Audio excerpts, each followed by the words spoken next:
네, 여러분 안녕하세요. 실과 시간이고요. 이번 시간은 좀 단원을 건너뛰기로 했습니다. 이제 첫 번째 단원에서 세 번째 단원으로 넘어왔고요. 자원 관리에 대해서 배워보도록 하겠습니다. 또 우리가 이번 시간에 직접 배워볼 내용은 이번 시간이 아니라 직접 배워볼 내용은 올바른 시간과 용돈 관리입니다. 이번 시간과 다음 시간까지, 그 다음 시간까지도 배울 수 있습니다. 교과서는 46쪽에서 47쪽에 대해서 배울 거고요. 그럼 넘어가 볼까요? 소중한 시간 효율적으로 관리해요. 여러분 46쪽에 나온 내용입니다. 올바른 시간과 용돈 관리, 시간 자원의 특성을 알고 올바른 시간 관리 방법을 탐색하여 실천해봐요. 용돈 관리의 필요성을 알고 필요와 욕구를 고려한 합리적인 소비 생활 방법을 탐색하여 실천해봐요. 시간과 우리 주변에는 정말 많은 자원이 있는데 그 중에서 우리는 시간과 용돈에 대해서 배워볼 거예요. 우선 자원이라는 개념에 대해서 알고 넘어가도록 합시다. 자원은 이제 삶에 꼭 필요한 재료 또는 요소라고 정의될 수 있는데 우리 주변에 있는 모든 물건이 다 자원으로 만든 겁니다. 자원을 가공해서 만든 거죠. 예를 들면은 뭐 핸드폰, 컴퓨터 이런 것들도 많은 자원들을 가공해서 만들어낸 거고요. 막 핸드폰에 뭐 금도 들어가고 뭐 이런 광물들이 많이 들어가거든요. 그런 게 가공된 형태고, 또 여러분들이 만약에 학교에 등교한다고 했으면은 책상이랑 의자가 있겠죠. 그것들도 뭐 나무가 가공된 형태, 또 여러분이 쓰고 다니는 마스크, 뭐 음식들도 다 자원이 가공된 형태죠. 그 중에서 이제 우리는 시간과 용돈에 대해서 배워볼 건데, 우리가 시간과 용돈 관리에 대해서 배우는 이유에 대해서 선생님이 우선 여러분들과 함께 하기 전에 선생님만의 생각을 말해볼게요. 시간 자원. 세상 모두에게 이제 태어난 사람이라면 세상 사람들 모두에게 주어지는 자원이고, 이 시간이라는 거는 부자건 부자가 아니건 또 뭐 사회적 지위가 높은 사람이건 높은 사람이 아니건 모두 동일하게 주어집니다. 가장 세상에서 공평한 자원일 수도 있어요. 모두가 24시간을 하루에 부여받고 뭐 엄청 막 대통령님께서는 25시간을 하루에 살아가고 그런 건 아니잖아요. 예, 모두가 다 24시간 살아갑니다. 그리고 또 이제 용돈 이거는 모두에게 같은 분량의 용돈이 주어지진 않겠죠. 뭐 엄청 부자인 사람은 좀 많이 받을 수 있고 또 형편이 안 되면 조금 받을 수도 있고. 그래서 여러분들이 약간 시간은 좀 막 쓸 수 있고 뭐 용돈은 좀 아껴 쓸 수도 있다고 선생님이 생각이 드는데 어찌 보면은 시간이 중요할 수도 있습니다. 선생님의 생각을 한번 시간에 대한 생각을 얘기해 볼게요. 사람이 하루에 꼭 자야 하는 시간이 있어요. 이게 이제 사람마다 또 다를 수 있는데 뭐 4시간 자도 거뜬한 사람이 있고 8시간, 9시간 자도 아침에 피곤한 사람이 있고, 그렇게 생각을 해보면은 하루 24시간 중에 4시간 잔 사람은 20시간을 활용할 수 있고요. 막 8시간, 9시간 자고도 피곤해서 중간에 낮잠까지 자서 12시간을 잔 사람이 있다 칩시다. 그러면은 그 사람은 이제 남은 하루 시간이 12시간밖에 없는 거예요. 그러면은 그 20시간씩 활용하는 사람이 6일 동안 살아가면은 우리 혼합 계산이랑 곱셈 같은 거 다 알죠? 20 곱하기 6, 120시간, 6일이면은 120시간을 쓸 수 있는 거예요. 근데 하루에 12시간 쓰는 사람이 열흘을 사용해야 120시간을 쓸 수 있겠죠. 12 곱하기 10은 120. 그러니까 시간은 활용하기에 따라 그 앞에 사람을 A, 뒤에 사람을 B라 하면은 A씨의 6일은 B씨의 열흘에 해당하는 거예요. 그러니까 B씨의 1년은 그러니까 B씨의 1년을 A씨는 한 200 며칠만 해도 막 살아갈 수 있는 거예요. 그러니까 우리가 같은 시간, 같은 공간, 뭐 같은 세계에 살지만 그 사람의 하루와 A씨의 하루와 B씨의 하루는 많이 다른 겁니다. 물론 이 말이 여러분의 자는 시간을 줄여서 뭐 더 놀거나 더 공부해라 이런 말은 아닙니다. 여러분은 지금 성장기이기 때문에 일찍 자는 게 제일 중요해요. 키가 제일 중요합니다. 또 이거는 좀 나아간 말이지만 그 사람들끼리 하는 그런 말이 있어요. 뭐 이제 많은 의학기술 발전으로 인해서 뭐 성형수술이나 이런 건 할 수 있지만 키 늘리는 수술이 가장 힘듭니다.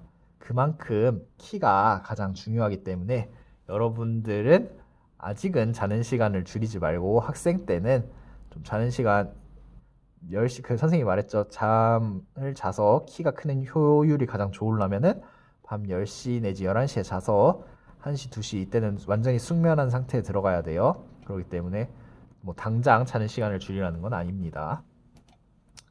이제 시간 용돈 무한하지 않고 제한적이죠. 용돈 무한한 사람이 있을까요? 와, 용돈 무한한 사람이 있으면은 선생님은 되게 부러울 것 같아요. 네, 여러분도 그렇지 않아요? 사고 싶은 거는 세상에 정말 많아. 근데 이제 내 용돈은 무한하지 않고 제한적이야. 이제 이럴 때일수록 현명한 소비가 필요합니다. 그래서 효율적으로 이제 올바른 시간과 용돈 관리, 효율적으로 관리를 해야 돼요. 또 구체적으로 예를 들어볼게요. 뭐 A라는 학생과 B라는 학생이 용돈이 똑같이 10,000원이라고 합시다. 10,000원을 8,000원처럼 쓰는 사람이 있고 10,000원을 20,000원처럼 쓰는 사람이 있어요. 여러분들이 이제 나중에 좀 더 나이가 들면은 직접 와닿을 수 있는데, 그리고 또 그 관점에서 만들어진 단어가, 여러분 가성비라는 단어 많이 들어봤을 거예요. 가성비. 가격 대비 성능이 좋다라는 의미인데, 이게 뭐 긍정적인 의미, 부정적인 의미가 있을 수도 있는데 그걸 다 제껴놓고, 자원이 무한하지 않고 제한적이니까 용돈을 가성비 좋게 쓰는 게 아무래도 좋겠죠. 시간 자원의 특징에 대해 알아보겠습니다. 되돌릴 수 없죠. 리셋 불가. 시간 자원을 되돌리고 싶을 때가 정말 많을 수 있지만 되돌릴 수 없습니다. 저장할 수 없음. 저장할 수가 없죠. 시간 자원. 흘러가는 특징이 있습니다. 네. 그 다음에 또 무엇이 있을까요? 구매할 수 없음. 매매가 불가능하죠. 그 다음 또 하루 24시간 동일하게 주어집니다. 사용법에 따라서 결과가 다릅니다. 네, 이렇게 시간 자원의 특징에 대해서 알아보았거든요. 또 선생님이 시간 자원의 특징 구매할 수 없음에 대해서 얘기를 하니까 선생님이 전에 봤었던 영화가 하나 생각나네요. 그 영화는 이제 미래의 사회에 대한 영화였어요. 약간 공상과학 영화, 판타지예요. 판타지, 현실 아닙니다. 영화였는데 사람의 수명에 따라서 시간이 매겨져요. 예를 들면은 80살까지 만약에 살 운명을 가지고 태어난 사람이 있으면은 하루가 24시간이잖아요. 24시간 또 1년은 365일. 24 곱하기 365. 이게 1년의 시간이죠. 그다음에 수명이 80살이나 했으니까 곱하기 80. 그래서 그 총량의 시간 자원이 그 사람 손목에 시계에 주어집니다. 그리고 그 영화에서는 시간을 통해서 모든 재화를 거래했어요. 그러니까 시간이 곧 돈의 역할을 한 거죠. 구체적인 예로 아침에 사람들이 줄 서서 뭐 커피를 사 마시려고 하는데 커피 한 잔의 가격은 3분입니다.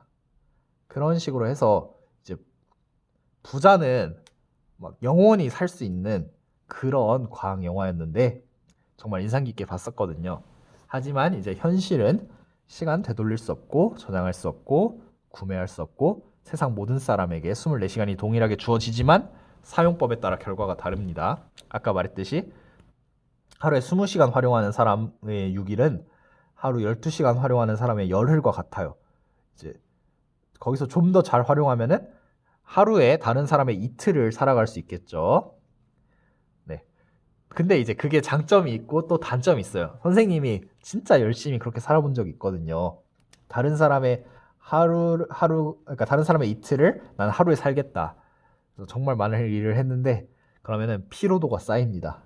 왜냐면은 그만큼 적극적으로 활동을 한다는 거는 어찌 됐건 휴식 시간이 줄어든다는 의미가 있기 때문에 장단점이 있지만 자기가 그걸 잘 관리할 수 있다면은 열심히 살아가는 게 좋다고 선생님은 생각합니다.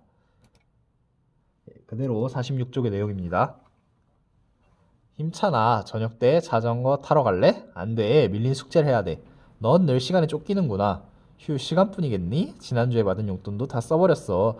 넌 시간도 용돈도 현명하게 사용하는 빛나. 네가 참 부러워. 안 되겠다. 내가 시간과 용돈을 잘 사용하는 비법을 알려줄게. 에헴. 자, 이 대화 내용이었어요. 저녁 때 자전거 타러 갈래? 했는데 아마 뭐 숙제나 해야 할 일을 다 했나 봐요. 이 여자친구는. 이제 여기 있는 남자친구는 안 돼, 밀린 숙제를 해야 돼. 숙제를 못했기 때문에 놀 수 있는 시간에 노는 것 대신에 숙제를 해야 됩니다. 그래서 뭐 늘 시간에 쫓기는구나. 시간 말고도 용돈도 관리를 잘 못한다고 합니다.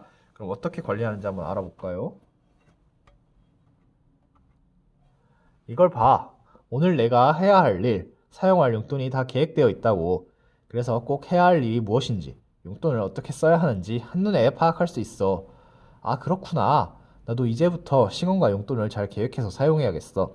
좋아, 그럼 오늘부터 시작해볼까? 아, 갑자기 배가 아픈 것 같아. 어이구, 못 말려. 이렇게 만화가 끝이 나거든요. 이제 이 만화에서 하고 싶은 말은 시간과 용돈 관리를 잘 하려면 이렇게 계획을 해라. 이런 메시지를 보내고 있죠. 근데 이제 이것도 좀 맞는 게 있고 틀린 게 있는데 시간 관리를 할 때 계획을 하는데 계획할 수 있는 시간이 있고 없는 시간이 있어요. 구체적으로 예를 들어볼게요. 선생님이 아까 말했듯이 자는 시간은 자신이 계획할 수가 있어요. 뭐 몇 시에 침대에 누워서 이제 뭐몇 시에 일어난다. 물론 침대에 누웠다고 바로 잠드는 건 아니지만 눕는 시간과 일어나는 시간은 자기가 계획할 수 있습니다. 그리고 이제 밥 먹는 시간도 웬만하면 계획할 수 있어요. 그런데 이제 이런 생리적 시간은 계획할 수 없어요. 배가 아픈 시간 자신이 계획할 수 있나요? 그냥 갑자기 배가 아플 수도 있는 거고 꽤 며칠 동안 화장실 안 갈 수도 있는 거고 그런 의미에서 이런 생리적인 시간은 계획이 불가능합니다. 그러니까 이 선생님이 생각할 때 이 실과에서 꼭 하고 싶은 말은 큰 틀에서 계획을 세우라는 겁니다. 뭐 언제까지 과제를 해야 하니까 그러니까 뭐 목요일까지 과제를 해야 하면은 월요일, 화요일, 수요일이 있으면은 수요일에 닥쳐서 하지 말고 월요일이나 화요일에 뭐 일정 분량씩 한다. 월, 화, 수 일정하게 나눠서 한다. 뭐 이런 식으로 계획을 세울 수 있는 것에 한해서는 계획을 세우는 게 좋다. 뭐 그런 것 같습니다. 자, 다음으로 넘어가 볼까요? 나의 소중한 시간 효율적으로 관리해요. 교과서 47쪽입니다. 시간은 금이라는 말의 뜻이 있죠. 이런 말의 뜻은 무엇일지 한번 생각해 보면서 다 같이 읽어보도록 할게요. 선생님 읽어보겠습니다. 우리는 밥을 먹거나 잠을 잘 때, 공부하거나 운동할 때 모두 시간을 사용하고 있습니다. 시간은 누구에게나 하루 24시간씩 똑같이 주어지는 생활자원입니다. 우리에게는 매일 새로운 시간이 주어지기 때문에 그 소중함을 잘 모르는 경우가 많습니다. 그러나 한 번 지나간 시간은 되돌릴 수 없고 저장할 수도 없습니다. 또한 같은 시간이라도 어떻게 사용하느냐에 따라 시간의 가치는 달라집니다. 따라서 우리는 시간을 소중하게 여기고 잘 관리해야 합니다. 시간을 효율적으로 관리하려면 먼저 시간을 하여 합니다. 그리고 결과를 하여 다음 시간 계획에 참고하도록 합니다.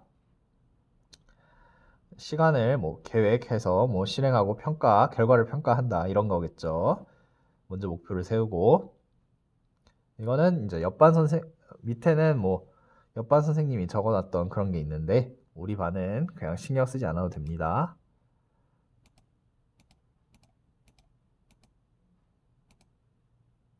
네, 목표 세우고 시간 계획하여 실천합니다. 그리고 결과를 평가하여 다음 시간 계획에 참고하도록 합니다. 또 옆에 단어 설명 선생님 읽어볼게요. 생활자원이란 사람들이 생활하는 데 필요한 자원으로 학용품, 옷, 돈 등과 같이 형태가 있는 것과 지식, 시간, 흥미 등과 같이 형태가 없는 것이 있습니다. 그리고 목표 세우기입니다.